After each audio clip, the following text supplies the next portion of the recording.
Hey, do you want to make a podcast? Spotify's got a platform that lets you make one super easily, then distribute it everywhere and even earn money all in one place for free. It's called Spotify for Podcasters, and here's how it works. Spotify for Podcasters lets you record and edit podcasts right from your phone or your computer. So no matter what your setup is like, you can start creating right now. Then you can distribute your podcast to Spotify and everywhere else podcasts are heard. Video podcasts are also available on Spotify, and when you want to take your conversation with your fans to the next level, Q&A and polls are the best way to get them talking. With Spotify for Podcasters, you can earn money in a variety of ways, including ads and podcast subscriptions. And best of all, it's totally free with no catch. I've hosted my podcast on Spotify for Podcasters since day one, so I highly recommend you give it a try. Download the Spotify for Podcasters app or go to www.spotify.com/podcasters to get started today. Therapy and mental health is still very much so stigmatized in our society, and more so the Black community, but it should not be that way. There is no shame in needing help, and to put it plainly, taking steps to heal is one of the most courageous things we can do. Powerful. Few things are as powerful. Few things are as powerful. What is going on, beautiful people? You are listening to the Affirmations for Black Girls podcast, where we focus on personal growth and cultivating a healthy relationship with ourselves. I am your host, Tyra, the creative actress, content creator, and mental health enthusiast. Y'all, we are in week 6 of the childhood trauma series, and we have 2 episodes left. Today's episode and next week's episode. So today, let's talk about therapy and the types of therapy that are most effective for healing from childhood trauma. But before we dive in, I want to remind you that healing is possible, no matter how distant or how far-fetched it may feel or seem, and there is absolutely no shame in getting help in the form of therapy. So with that being said, let's go ahead and dive into our affirmation of the week. So this week's affirmation is, I am in the process of healing my mental health for good. Ooh, I love that. Let's drop in, you guys. I am in the process of healing my mental health for good. I am in the process of healing my mental health for good. I am in the process of healing my mental health for good. I am in the process of healing my mental health for good. I am in the process of healing my mental health for good. I am in the process of healing my mental health for good. Just feel what that feels like for you. What does it feel like for your mental health to be healed? What does the process of healing look like? Let's drop in and say it one last time together. I am in the process of healing my mental health for good. Oh, you guys, that is an amazing affirmation, because sometimes healing can feel so far-fetched. It can feel like it is never going to happen. But one thing that I want to say is that something that I believe is healing is not a destination. It is a journey. And I know if you've listened to the podcast, you've heard me say that before. And I used to think that healing was a destination. And when I thought about it that way, it just always felt so far. It felt like it was not in my arm's reach. It felt like shoot, maybe I wasn't going to heal. But when I learned that healing is actually a journey, and there's going to be valleys, and there's going to be peaks, and there's going to be times where you are celebrating and times where you're convicted in your healing process and know that you still have more things to work on, I think what makes me super excited about the healing process is knowing that it's a journey. And you want to experience the journey because every part of your process, your healing process, is important. And we should celebrate every moment. We should celebrate the highs. We should also celebrate the lows because there's something so beautiful about reflecting on how we are in those situations and then saying to ourselves, wow, look how far I have come. Even though I've hit another valley, I'm not in that same valley I was in last week. I'm not in that same valley I was in last year. And that's a beautiful thing.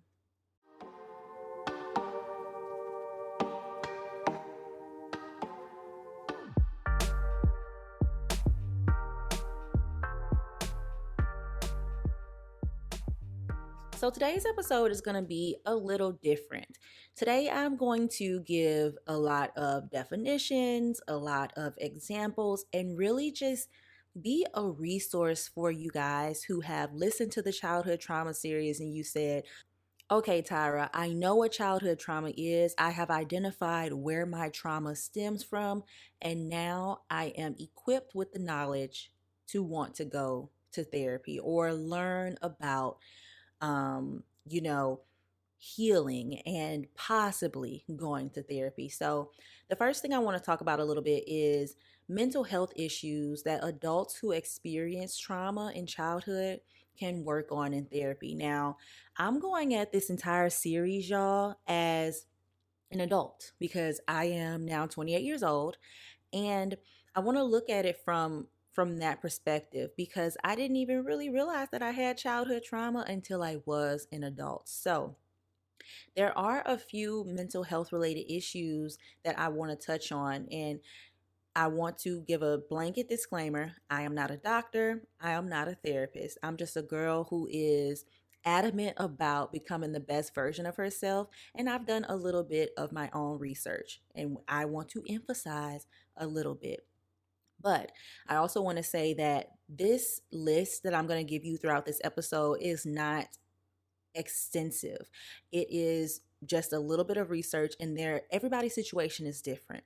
So with that being said, the first mental health issue I want to touch on, of something that you can work on in therapy. And while you're listening to this, I just want you to take time to reflect and do a little bit of inventory checking and say, hey, am I dealing with this? Have I ever dealt with this? Is this something that, stands out to me? So, number one is a distorted self perception. And a distorted self perception is when someone has a distorted self image. It means how they see themselves is inaccurate. Our self image or self concept not only includes our physical appearances, but it can also include our beliefs we have about our own abilities, our talents, and our values, or etc. And this can stem from childhood trauma, especially if you were someone who dealt with a lot of verbal abuse or felt like they weren't good enough based on the trauma they experienced. The second one I want to talk about, the second mental health issue, is shame and guilt. And I personally dealt with this. Well, I dealt with this, and the next one we're going to talk about a lot with my childhood trauma. I haven't even really dove into another aspect of my childhood trauma, but my parents' divorce. Long story short, my parents were married until I was in the ninth grade. They ended up getting a divorce, but my home life was very hard emotionally. So emotions were always high. It was a very stressful household, just off of the strength that my parents, I don't, still to this day, don't even know the whole story around why they were so stressed. But it was a lot of stress, a lot of arguing, a lot of just verbal abuse in a sense of yelling and screaming. They really never called each other names or anything like that, but the fighting is really what got to me. And so shame and guilt Researchers have theorized that the experience of shame following a traumatic event may lead you to use unhealthy coping strategies such as avoidance, which I did, or self destructive behaviors, which I also did, which can interfere with your ability to process the emotions associated with the traumatic event you experienced. Now, I felt a lot of shame and guilt because so my dad was cheating on my mom. I don't know anything about her situation, if she was cheating or anything like that. And the reason I know this is because I was playing a game on my daddy's phone one day and I saw a message pop up from a lady that was not my mom saying that he loved him, that she loved him. And being the child that I was, I just deleted it because I said, I'm going to make this go away. And I became like a part of what was going on. My daddy never said anything to me about it, but I became that person that was deleting things out of the phone. So I felt a lot of shame and guilt around my parents' divorce because I knew something was happening, but in my mind, I'm deleting it, I'm getting rid of it. It's not happening. So, um when I was feeling this shame and guilt around my parents' divorce, I did avoid a lot. And that has a lot to do with my attachment styles, my attachment style that I am working on right now. But I did avoid, and I did a lot of self-destructive behaviors. I would not listen to my mom. I would, sneak out of the house and all of those types of things. And I do think that my behavior stemmed from this traumatic event for me. The next mental health issue I want to touch on is self blame, blaming yourself for what happened.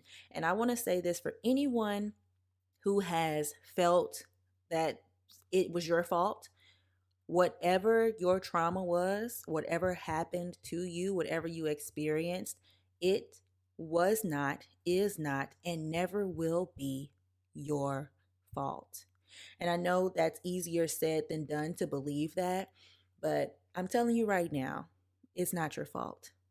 It's not your fault. And you have to keep saying that to yourself until you believe it, because that is exactly what I had to do. I felt like, if I was a good child, maybe mom and daddy wouldn't have to, fight. I wouldn't be adding fuel to the fire and things would settle down in the house. Like I was trying everything in my little childlike mind to figure out what I could do to make my home life a little better. And now that I'm older, I know that I couldn't do anything better. I was a child in this situation. So, the next one I want to touch on is chronic physical pain. So, chronic physical pain is when you have pain that is ongoing. Most of the time, this is induced by stress. I have talked to my therapist about this because I've had chronic physical pain um, more so recently. In 2019, I started to experience this. So, for me, it was my stress levels were so high and my stress was so bad that it became physical.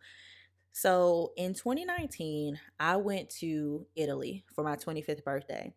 And I don't know what happened, but after I left Italy, I developed horrible in flight anxiety. Now, I already had a little bit of flight anxiety, and it was, I could deal with it. But after Italy, I started having bad dreams and I would get so stressed out and anxious just from booking a flight. And I remember I was booking a flight um, to go to New York. And it was during the pandemic, which was also a big thing.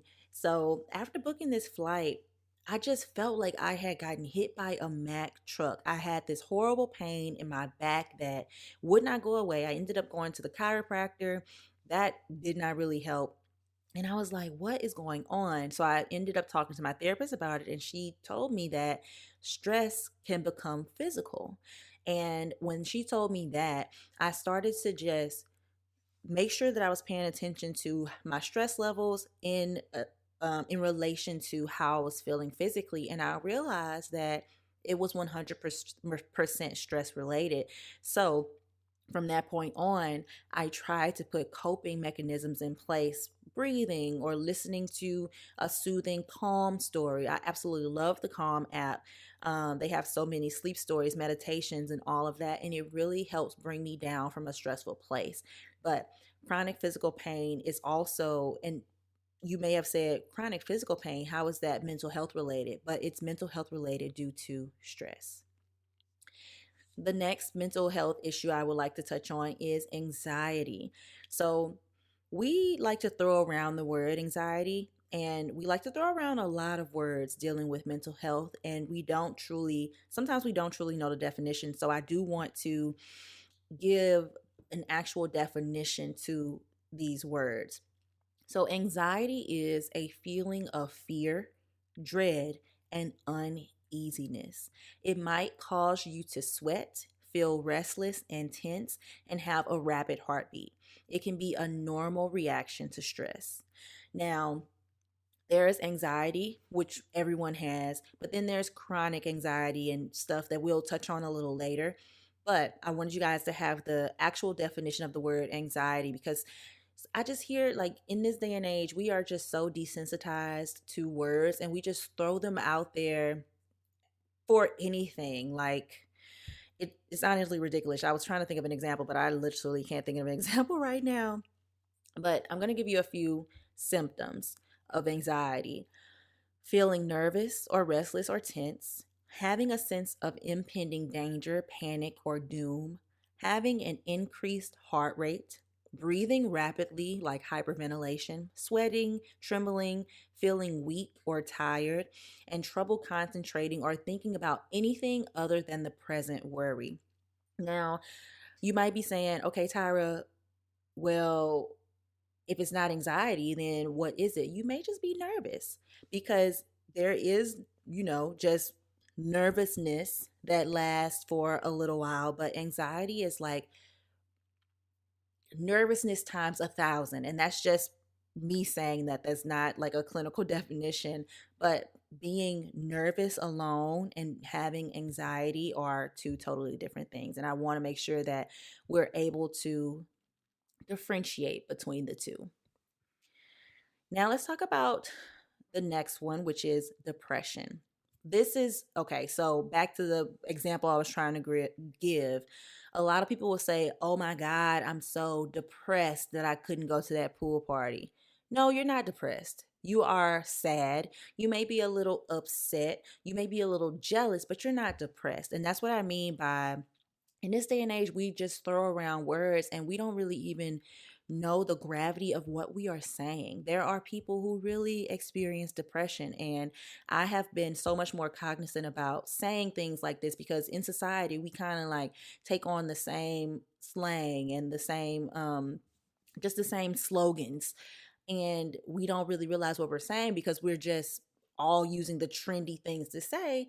But saying that you're depressed, that you can't go to a pool party or an event or whatever, that's a little too much. So, depression or major depressive disorder is a common and serious medical illness that negatively affects how you feel, the way you think, and how you act. But the good news is it is treatable, y'all. So depression causes feelings of sadness and or the loss of interest in activities that you once enjoyed. It can lead to a variety of emotional and physical problems, and it can decrease your ability to function at work and at home. Depression symptoms can vary from mild to severe, and they can include any of the following: feeling sad or having a depressed mood, loss of interest or pleasure in activities that you once enjoyed, changes in your appetite, which will cause weight loss or gain unrelated to dieting, trouble sleeping or sleeping too much, loss of energy or increased fatigue, increase in purposeless physical activity like the inability to sit still, pacing or hand wringing, or you know how people will just like tap their knee really fast when they're just sitting like they're waiting on something or they need something to hurry up. cracking your knuckles, anything like that, or slow movements in your speech. These actions must be severe enough to be observable by others. They can't just be, a one off thing for it to be considered depression. There's also feeling worthless or guilty, difficulty thinking, concentrating, or making decisions, and thoughts of death or suicide. Now, these symptoms must last at least 2 weeks and must represent a change in your previous level of functioning for a diagnosis of depression. But also, don't take this as a diagnosis, y'all, because like I said, I am not a doctor, and there are other medical conditions like thyroid problems and brain tumors, or even a vitamin deficiency that can mimic some of these symptoms of depression. So it is important to rule out general medical causes as well. Now, here is a stat that blew my mind about depression. Depression affects an estimated 1 in 15 adults, which is almost 7% in any given year. And 1 in 6 people, that's almost 17%, will experience depression at some time in their life. And even though that's not like 50%, 80%, that's still a lot of people. There's billions of people on the planet. That's still a lot of people that will experience depression. And that just goes back to my overarching message. You are not alone. So, the next issue I would like to touch on is issues with sleep. So, you're restless, you can't sleep at night, you have insomnia, or you sleep way too much. For me, I have these things called night terrors, and night terrors are, y'all, nightmares on 1,000. They're very, very bad dreams. And what I realized, I would actually love to do a full episode on night terrors because they are actually not common in adults. And fun fact, I had my most recent night terror was actually this week. Well, it's Sunday when you're listening to this, but I'm filming this on Saturday. But I had my last night terror on Thursday, Wednesday night into Thursday morning. And they are induced by stress. And I have been a little stressed, not a little, I've been a lot stressed this last week. But the best way I can describe night terrors is you can feel everything that's going on in your dream. It's hard to wake up out of the dream, and they are reoccurring. And for me, my night terrors have grown, they evolve, and it's very scary because it just feels like my body is in that situation, and it's very hard to wake myself up out of it. Like, for example, if you've ever been in a dream, you're like, oh, I'm dreaming. Imagine if you say, okay, it's time to wake up, and you can wake yourself up, but I can't always do that. Sometimes I will know that I'm in a dream for a very long time with the bad stuff still happening before I can actually wake myself up, and it is very scary. So next is chronic stress. And chronic stress is just like we were talking about the chronic physical pain, it is prolonged stress. So if you are saying to yourself, I always feel stressed, I'm always stressed out about this, or oh my gosh, I just want to relax because I've been stressed every single day, it may be chronic stress. So paying attention to your stress levels is very, very, very important, and it can be linked to your childhood trauma. And the last issue I would like to touch on is issues in your jobs or relationships. So you have trouble getting along with people, trouble trusting people, trouble working together as a team, being consistent, following through with the things you said you would follow through with. You're irritable, you're frustrated, you just downright hate your job, or you are not being a great friend, a great mom, a great dad, a great brother, sister, you're not being a great person in this relationship with this other person that you love, and you're saying to yourself, why do I feel this way? Now, it can be that you actually hate your job, or that you don't really like the person, But if you're feeling unenthused about being there or can't figure out why you're unmotivated like you used to because you used to love this person or you used to love this job, it could be linked to your childhood trauma, and it is worth exploring. I am interrupting this episode to bring you a very special message. Beautiful people, if you would like access to ad-free episodes of the Affirmations for Black Girls podcast, bonus content like additional affirmations, and additional weekly episodes, which y'all have been blowing up my DMs about, access to my newsletter, discounts on merch and other products I create, and even a chance to be featured on the podcast, you should become a subscriber. For the very low price of $4.99 a month, you will get access to everything I just shared, and the perks are continuously growing. To subscribe, click the link in the show notes or go to anchor.fm/affirmations for black girls/subscribe. I think it's easier to just click the link. But think of this subscription as a digital hug from me anytime you may need it. Now, let's get to know each other a little better, and I hope to see you soon in this exclusive community.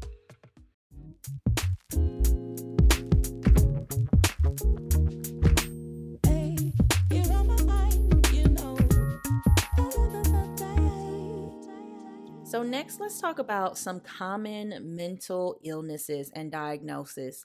So a lot of people deal with childhood trauma. And when you deal with childhood trauma and you have unresolved childhood trauma or trauma in general, it can lead to other mental illnesses and diagnosis because it has been unresolved. And we've talked about this before, but the first one I want to touch on is post-traumatic stress disorder, PTSD. I feel like a lot of us have heard about PTSD, but I want to give a definition. So PTSD, post-traumatic stress disorder, is an anxiety disorder that can develop after experiencing trauma. PTSD symptoms are generally grouped into 4 types: intrusive memories, avoidance, negative changes in thinking and mood, and changes in physical and emotional reactions. Symptoms can vary over time or vary from person to person.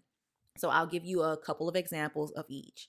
Intrusive memories. These will be things like recurrent, unwanted, distressing memories of the traumatic event or reliving the traumatic event as if it were happening again. Flashbacks. Then you have avoidance. Some symptoms of avoidance may include trying to avoid thinking or talking about the traumatic event or suppressing that event, or avoiding places, activities, or people that remind you of the traumatic event.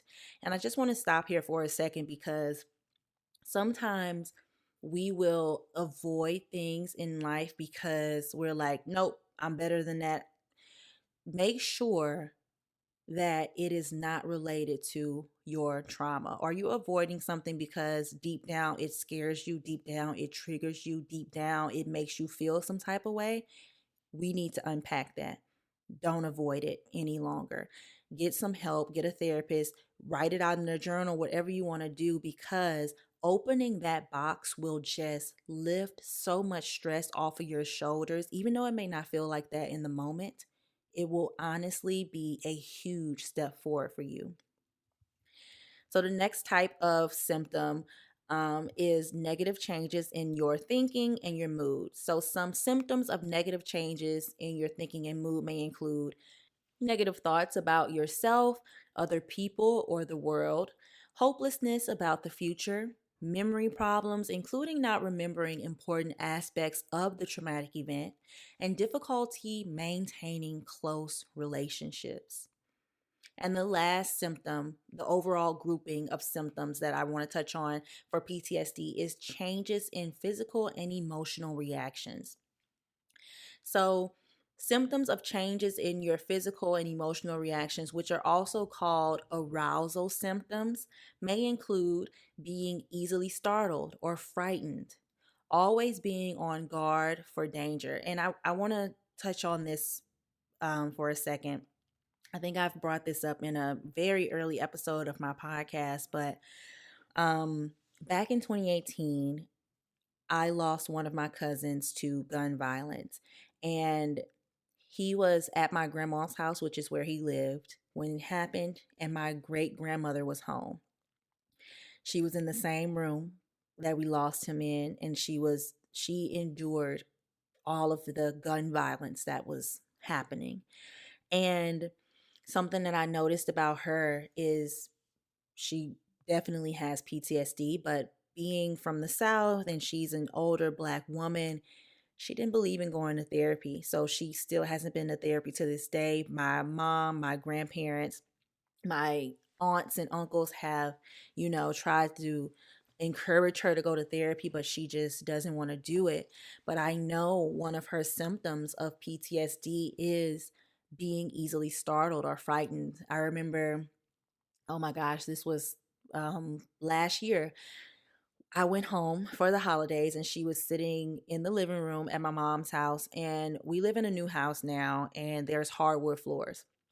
So we were just standing in the kitchen talking while she was sitting in the living room area, and it's all, a big open area. And my brother dropped his keys on the hardwood floor, and it was like the TV wasn't on or anything, so it made a loud like boom sound.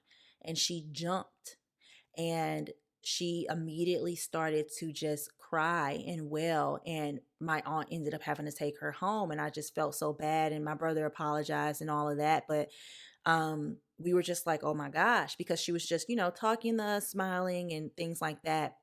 So being easily startled or frightened, I think, is one of the most prominent symptoms of PTSD. And I know that it's something that my grandma is dealing with. And she obviously endured something very horrific, but it's worth diving deeper into so you don't live like that for the rest of your life.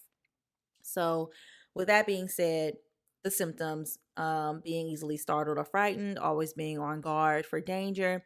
There's also self destructive behavior like drinking too much or driving too fast, trouble sleeping, trouble concentrating, irritability, angry outbursts or aggressive behavior, overwhelming guilt or shame. And for children who are like 6 years old or younger, signs and symptoms may also include reenacting the traumatic event or aspects of the traumatic event through play, or even frightening dreams that may or may not include aspects of that traumatic event. So that's PTSD in a nutshell, as far as I'm going to dive in today. But next, I want to talk about some eating disorders that can be associated with your childhood trauma. The first one is anorexia nervosa. A lot of people just call it anorexia. And people with anorexia will deny themselves food to the point of self starvation as they obsess about weight loss. Then there is bulimia nervosa. People living with bulimia will feel out of control when binging on very large amounts of food during short periods of time, and then desperately try to rid themselves of the extra calories used using forced vomiting, abusive laxatives, or excessive exercise. And then the last one we're going to touch on in the eating disorder category is binge eating disorder, or BED, BED. A person with binge eating disorder loses control over their eating and eats a very large amount of food in a short period of time. They may also eat large amounts of food even when they aren't hungry or after they are uncomfortably full. Now, I haven't personally experienced an eating disorder, so that's as far into this that I can go. But if you feel convicted by me saying any of that, please, please, please do a little research on your own. Look up these eating disorders, or look up the symptoms that you are having, just to see if there are resources out there that can help you. So, the last type of common mental illnesses and diagnosis I want to talk about are anxiety disorders. So, we're going to talk about 4 anxiety disorders today. And the first one is generalized anxiety disorder. So, generalized anxiety disorder usually involves a persistent feeling of anxiety or dread, which can interfere with daily life. It's not the same as occasionally worrying about things or experiencing anxiety due to stressful life events. Sometimes, because what I want to say about that is we all experience anxiety from time to time, but an anxiety disorder is when you are constantly and persistently having anxiety or anxiety attacks and things of that nature. The second type of anxiety disorder is panic disorder. People with panic disorder have frequent and unexpected panic attacks. Panic attacks are sudden periods of intense fear, discomfort, or sense of losing control, even when there is no clear danger or a trigger. But not everyone who experiences a panic attack will develop panic disorder. I've had panic attacks in the past. I've had probably like five in my entire life. So during a panic attack, a person may experience pounding or racing heart, sweating, trembling or tingling, maybe in your fingertips or your legs, chest pain, feelings of impending doom, and feelings of being out of control. I remember one the biggest panic attack that I remember. I was home. I was still in college at the time, and I went home. And y'all, fun fact about me, I have this crazy bad fear for roaches. I'm from a small country town, so roaches was everywhere. And I want to preface this by saying your house don't have to be dirty for there to be roaches. I know a lot of y'all probably live in big cities, so you know, but roaches be roaching, okay? So I remember we were getting ready for church one morning and I happened to see a roach in the living room. And I was like, oh my God, there's a roach. I don't know what to do because my heart already started pounding in. I was like, nope, I'm going into my room, going into my room, going into my room, about to go take a bath. I'm about to get ready to church. Oh my God. And I was so terrified of them that I would just be like frozen in fear when they would like be around and stuff. So let me hurry up and wrap this story up because I can feel my skin already like tingling. So long story short, y'all, got in the shower, got out of the shower. I was getting ready to go to get dressed, and I still had my towel on. And my mom came to the back to ask me a question or something. And as she turned around and was talking to me, I was just standing in my room, and I felt something run across my foot. Now, I'm gonna preface this with by saying this is not the first time one of these things has been on my body, and it's happened outside, it's happened inside, it's happened at my house. Well, this was the first time it happened at my house. It's happened at other people's houses, and they're like the big ones that your house is dirty if you have like a bunch of the little ones or whatever. That's what people say. But we lived in the woods, so these ones that we would have, they were literally called like wood roaches, right? So, long story short, the thing runs across my foot. I see it. My mom ends up like killing it eventually, but I started hyperventilating so bad. And she just had to sit there with me for like 15 minutes because I just could not calm myself down. And when I started to panic, I started panicking more because I was panicking because I didn't know why I was panicking so much. So, with that being said, like, there's always things that we can panic about. And if you do have panic attacks, you're not alone.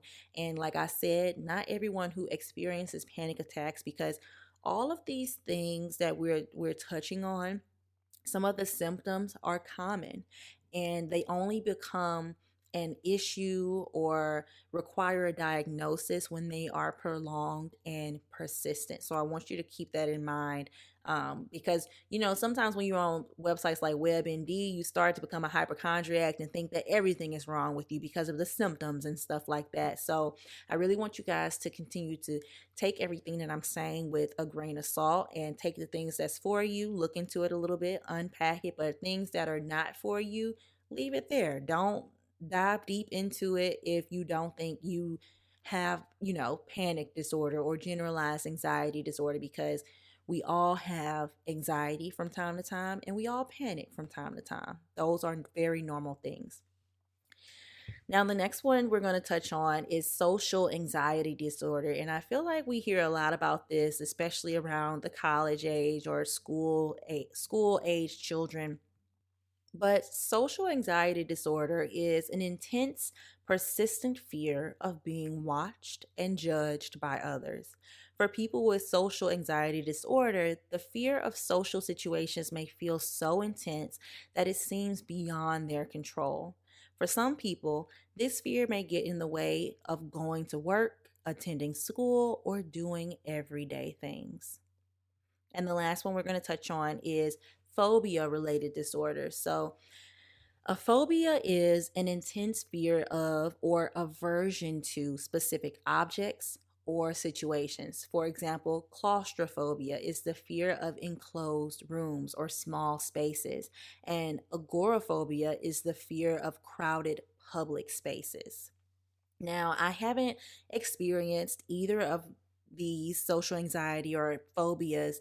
Well, maybe I have a phobia of roaches. I'll have to look into that a little bit. But that's why I'm just giving you guys the definition. I don't have any personal experience to add to that. So if this does convict you, like, hey, I may be experiencing something along these lines, take a beat, look up some resources online, and do a little more of a deep dive for yourself.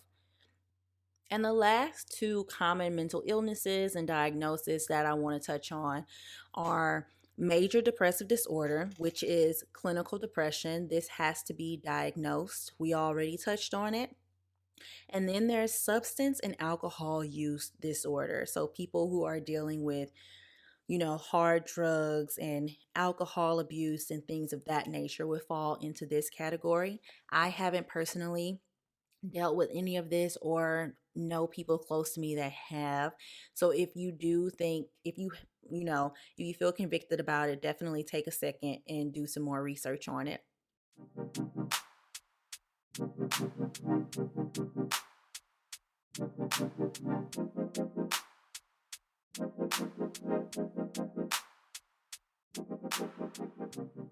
Now, there are a lot of types of therapy out there, and today we're going to dive into some types of therapy that are used specifically for childhood trauma.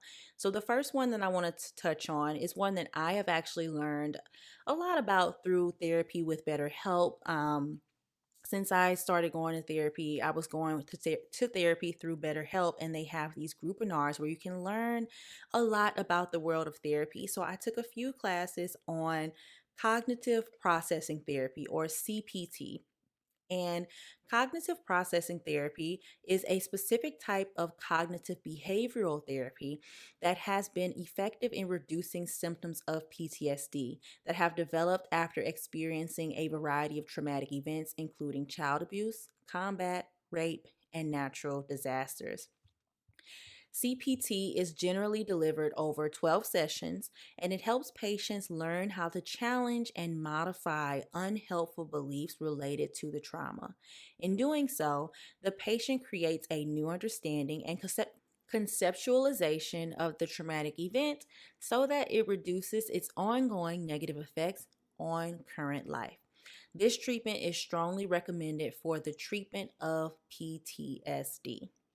Now, throughout this segment, I'm just going to go through a few types of therapy, and I really want this to be a segment where you're kind of window shopping for the types of therapy that you're interested in. So if you're like, okay, CPT sound cool, I may look at that a little bit, but it may not be the perfect thing for me. There's also trauma focused cognitive behavioral therapy, or TF-CBT. So trauma focused cognitive behavioral therapy is an evidence based treatment, and it's normally for it. This form of therapy is mainly used for kids, but there are trauma focused cognitive behavioral therapies for adults as well. And this is an evidence based treatment that helps children address the negative effects of the trauma they experienced, including processing their traumatic memories. And if you're in a place where you're like, I really need to actually process these traumatic memories, this may be the therapy for you. It also helps in overcoming problematic thoughts and behaviors and developing effective coping and interpersonal skills.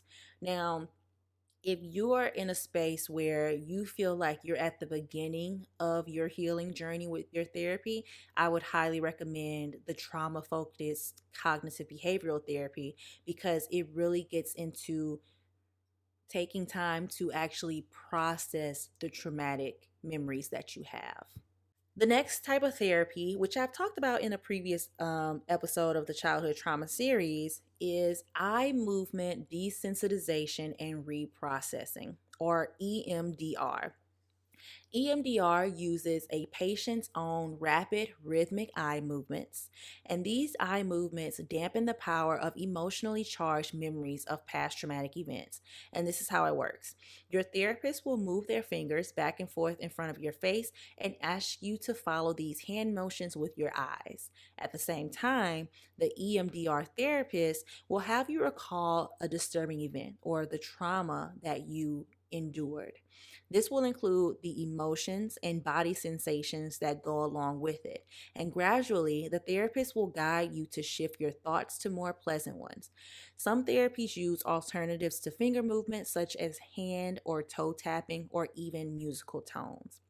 Now, personally, I did a little bit of research on this, and I heard that like a lot of people were saying, oh, this may just make you desensitized to all emotions versus the one that you're trying to pinpoint.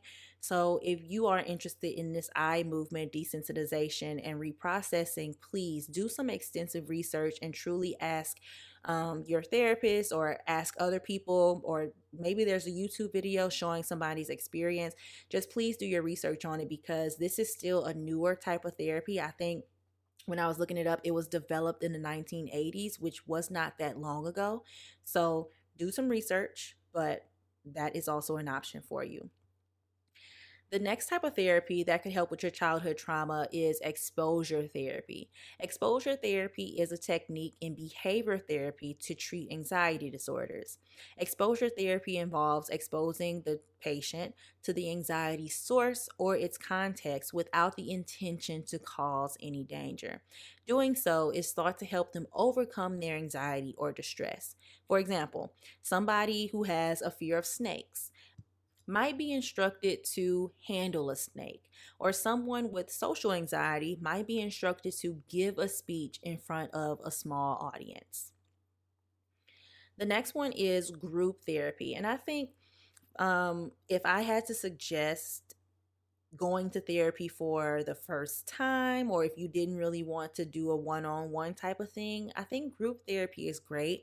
Group therapy is often a form of therapy that people who are grieving go to, because something that I noticed about group therapy is you don't really have to talk much. You can sit and you can listen and maybe say like one or two things until you warm up to the group therapy setting.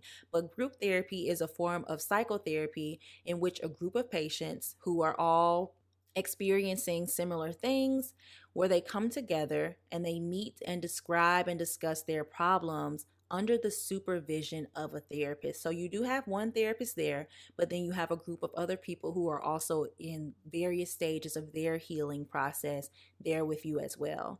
And what I have, from doing a little bit of research and watching, what I have learned is that you can also heal. And I think this is probably what you guys are getting a little bit out of this podcast, is that you can also heal from hearing other people's stories. It can help you a lot in your personal healing process. So if you aren't quite ready for your own therapist, maybe looking into group therapy would be great. And the last type of therapy that I want to touch on is art therapy.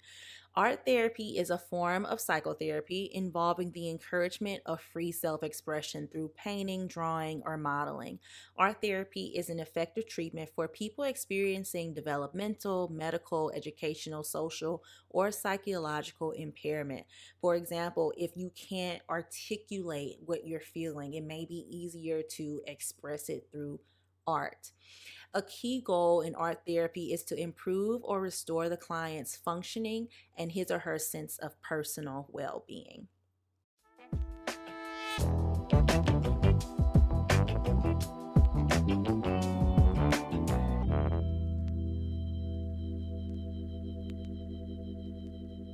Now it's time to start therapy.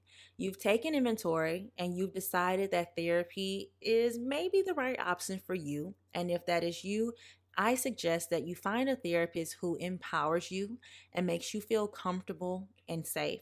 And I want you to know that it is very much so okay to shop around to find the right therapist for you. Even if you get a recommendation from a friend, oh my God, my therapist is great, you would love him or her, that don't mean that this is the perfect therapist for you. Or oh my gosh, this therapist is number one in the state, this therapist has won so many awards. That doesn't mean that that therapist is right for you. You may not find the right fit or the perfect fit on the first try. Honestly, finding a therapist is just like dating. If you are looking for your husband, it may not be boyfriend number one, may not be boyfriend number two, might not even be boyfriend number three. I really think that it is a process and it is a journey. I was lucky enough to find my therapist on try number one, but who's to say that I'm going to stay with her for the rest of my life? And next, I want you guys to search for a therapist who specializes in the type of therapy that you're interested in. So, all of those types of therapies that I listed above, there's also a few other ones. I think one of the most common ones that I didn't talk about was talk therapy, where you're just talking out your problems and just getting used to articulating how you're feeling. And I think that my therapist does specialize in talk therapy as well as CBT therapy. But that is also an option if you just want someone who is licensed to talk to. That's one that you can choose from. But I suggest if you are going into therapy wanting to heal your childhood trauma, I suggest that you find a therapist who practices trauma informed therapy or has specializations in trauma, if at all possible. Now, I suggest using BetterHelp because that is how I found my therapist, and I was able to do a little questionnaire and say, I want my therapist to be a Black woman, I want my therapist to be faith based, and all of these things. Granted, I was not matched with a Black therapist, even though I said I wanted my therapist to be of color, but I did get a woman like I requested. And I gave her a shot and I actually really, really like her. Now, I have included a link down in the show notes for BetterHelp. This episode is not sponsored by BetterHelp, but y'all, one thing that I want to share with y'all that y'all don't know is that my dad has PTSD. He was in the military and he just signed up for BetterHelp last week, 2 weeks ago now. So I'm so excited that he took that step and he is going to talk to a professional about what he's been feeling, what he's been going through in all these years. And I take that as a win, you guys. But yes, I suggest BetterHelp. But if you are like, Tyra, I want a Black therapist, like I want a Black lady, like that's it. There is also therapyforblackgirls.com, which is also a podcast that I do listen to. So if you have never heard of Therapy for Black Girls, I suggest you listen to their podcast, follow them on social media, and check out their website because they have a Black woman therapy database that you can look for therapists of color in your area and you can go from there. Now, my personal experience with BetterHelp was I was just so sick and tired of being sick and tired, y'all. I was so sick and tired of not being the best version of myself. And I was like, okay, enough is enough. So I ended up signing up for BetterHelp and I took the little survey. As I said, I gave all of my requirements for a therapist and they matched me with a therapist in like 24 hours. And I ended up getting my current therapist that I have been with literally since the end of 2019. And, or was it 2019? 2018, somewhere up in there, I started going to therapy, y'all. And I've been with her ever since. And that first conversation, what I said in my mind was, Tyra, you are in therapy to become the best version of yourself. You're going to do that. Unleash it right now. Unleash everything. So y'all, I unloaded on her. I let her know everything that was going on. And that's when I realized that I had a little bit of childhood trauma just based off of the things that we were talking about. And after that first session, it was like a weight was lifted off my shoulders. And I was like, this was definitely one of the best decisions I could have made.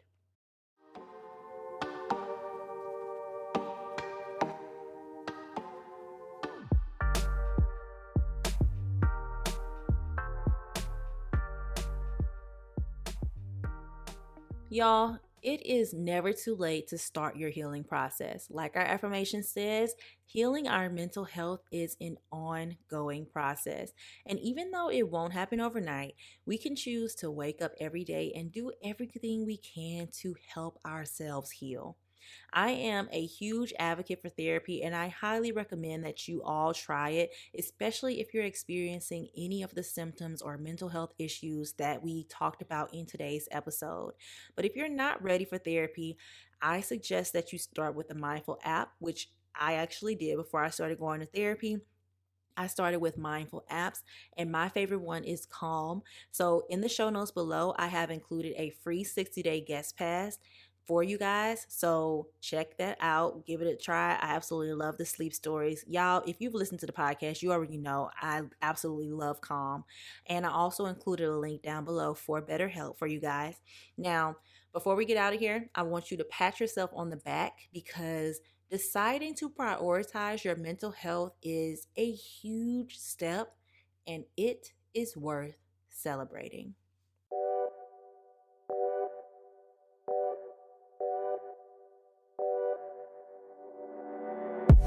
Uh-oh, y'all. You know what time it is. It is time for our fun closing segment. Now, today, we are going to be doing recommendation of the day, and it is a little different. I'm going to give you guys 3 recommendations of the day. I'm going to give you 1 food recommendation because y'all absolutely love the last one, and I got so many DMs of people trying the Oreo cones from Target. So I'm going to do food, home, and 1 personal development recommendation. So, in typical Tyra fashion, we're going to start with the food because that's what we start in the house, honey, okay? The food. We always got to have good food. So, this is not an actual food, but this is a condiment that I absolutely freaking love, and it is called truff hot sauce. Y'all, I got a link down in the show notes below for y'all. Get it. That should be all I have to say, but I'm going to tell y'all a little bit about it. I can eat truff on anything. It is a truffle hot sauce. It's not too spicy. It's vegan. It's a little bit sweet. It's thicker hot sauce, so it doesn't just drip everywhere.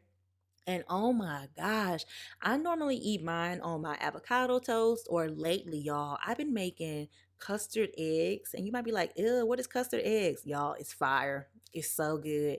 It's literally eggs, heavy cream, your seasonings, and you put it in a water bath and you put it into the oven for like 15 minutes, and you want your eggs to be custardy, not runny, because I don't like my eggs super duper runny, but I don't like them hard boiled either. So I like them to be custardy. And then I take some bread, toast it, and I just eat it like that. Oh my God. And I put the truff on there with a little bit of green onion. Y'all, my mouth is watering. Now, truff hot sauce is a luxury hot sauce, but you know, here on the Affirmations for Black Girls podcast, we live in a life of luxury. So, oh my gosh, my mouth is watering. Get you some truff hot sauce. They have the original, then they have the hotter sauce, and then they also have a white truffle hot sauce. It's fire. It's just so good. Like, y'all, go to the link in my show notes. Go to the link in my show notes. Go to the link in my show notes. Tag me in the pictures of you trying your truff hot sauce. Try it on your avocado toast. Try it on like your eggs. You could try it on pizza. Y'all, oh my gosh, it is amazing. Number 1 recommendation, 10 out of 10 recommend. Absolutely love it. Now, my second recommendation for y'all is for the home. And I was actually using mine today, and I was like, wow, why did I not recognize how clutch this was when my mama bought it for me? So I have a Shark steam mop, right? Y'all, it comes with so many attachments. Now, I was like, I'm not about to do all this attachment stuff. Like, I'm just going to use it for a mop and leave it at that. Y'all, I put one of them attachments on there today, and I was cleaning my baseboards. Oh my gosh, it was amazing. Now, the steam mop has a couple of settings where you can actually steam clean your floor. So it sanitizes your floor and it really, really cleans it versus just rubbing a lukewarm mop with cleaning spray or, cleaning solution on it onto your floor. It actually sanitizes it. And I have a dog, so I need my floor to be sanitized because she's older. So sometimes she will use the bathroom all across the floor and she may do it when I'm not home. So it'll dry up. So I need to sanitize my floor. So that's why I got the steam mop. But then they had the little attachments where you could just like spray the hot steam on the baseboards and then you could just wipe it away. Y'all, get you a steam mop. I think my mama got mine from Bed Bath and Beyond, but I'm gonna put the link down in the show notes for you. So you can just go ahead and get your own steam mop because it's way better than a regular mop. I don't own a regular mop because I don't feel like sloshing no water across the floor. So it comes with a pad that you put on there and then you could just spray the steam across the floor. And you can also put cleaning spray if you want, but the whole idea of the mop is that you don't have to use so much cleaning spray because the water is so hot, which it is. But I still use like the little spray mop stuff from Target, the Method brand, and it's just amazing. And my house smells so good. The baseboards is clean, so your girl is happy. And my third recommendation of the day, you guys, is a book. This is the personal development recommendation. And lately I've been listening to Audible a lot. And the first book that I listened to on Audible was called The Subtle Art of Not Giving a F. The F word, yes. And it is a book on personal development. And the biggest takeaway that I have from that book is we put so much stress on ourselves to keep up with society and all of these things. And if we take a second to look at what we're caring about, we will realize that we care about so much more stuff than we should. We care about stuff that we should not give a F about. And that's what the book is about. It's about alleviating stress in your life, alleviating unnecessary stress. It's a great read. It's a quick read. And if you have not read the book, I highly recommend it. I'm going to link that down in the show notes. Everything is linked down in the show notes. And with that being said, you guys, I hope you enjoyed my recommendations of the day. If you do decide to try out any of these 3 recommendations, take a picture, upload it to Instagram, Twitter, tag us at Affirmations of Black Girls. If it's Twitter, tag us at AFBG_podcast. And let me know that you're enjoying the recommendations. I think I gave some great recommendations today, but y'all gonna be the judge of that, okay? So thank you guys so much for listening, and make sure that you join us again next week. But before you go, subscribe to the podcast, rate the podcast, and leave us a review and follow us on IG and Twitter. Thank you guys so much for listening, and I will see you again next week. This was Affirmations for Black Girls.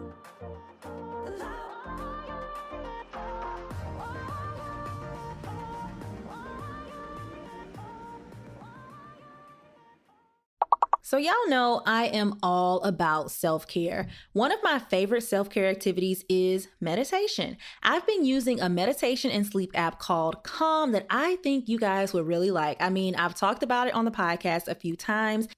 And I personally love the sleep stories. They're the perfect way to wind down and drift off to sleep after a long day. And to be honest, I recommend the ones that are actually for kids the most because they have the fun voices, music, and sound effects. I want to help you experience the joy meditation brings to my life, so I'm giving you a 7-day free trial of the app. Head to the link in the show notes to check out the Calm app and prepare to be more calm on a daily basis.